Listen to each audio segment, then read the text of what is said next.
So I'm just here with Gribbin, and I just thought I'd ask him the mystical thing that you're tuning. So what sort of things are you listening for? And if you'd explain to people that there's 3 strings in the middle and all that, that'd be great. So what I'm doing is, when we first start to tune a piano, we set what's called a scale, which is from F to F sharp. And what we're doing is that when you probably heard me there, I'm not actually listening to the tunefulness of notes. I'm actually listening to the beat between the 2 notes. So when you say play a 4th, and it's difficult to hear obviously over a film,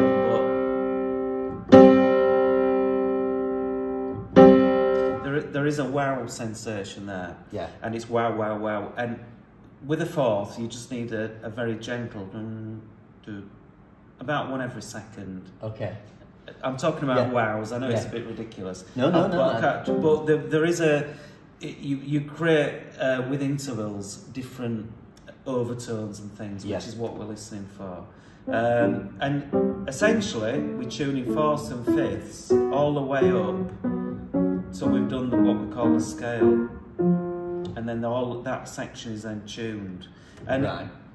And we only know it's right by, as I say, the different intervals create different vibrations, and it's very much a trained ear. So I'm not listening to the tune or anything. I'm not listening to the tone, really, of the piano. No, I'm completely listening to the beats, which are created by different intervals. And 3rds will create a certain beat, 5ths will create a certain beat. So we're trained when we're tuning pianos what to listen for. So it's completely nothing to do with the tune or anything else. Once we've got that bit done, you notice the little felt here. Say a bit more about why you put that on. Well, we put this on just to block out the outer strings. So we've got 3 strings per hammer here. And all I want to do is listen to that middle string, because the others will just confuse the situation. So that all this is a muting strip, and it's blanking off the outer strings. So you can hear the middle. So we can hear the middle. And then at the end of the tuning, we remove that and then pull the outer strings in. That's how you do it, Now, if we get the scale wrong, the whole piano's wrong. So that is when we're tuning pianos, I might spend 10-15 minutes on that scale, and people are thinking, what's he doing? I get people sort of often sit their head around the door and say, oh, I've heard that tune now, you know, and actually we're completely engrossed in getting these intervals right. That's your generator function, isn't it? If that's not right, you're gone. So that people just don't understand it, but that's such a critical thing. Once we've got that right, we can skip up and down the piano. But and when you're actually learning to tune pianos, that is the bit that is really difficult to learn. I can imagine. Because and every piano responds a little bit differently. Some you can hear the beats really clearly, some you can't.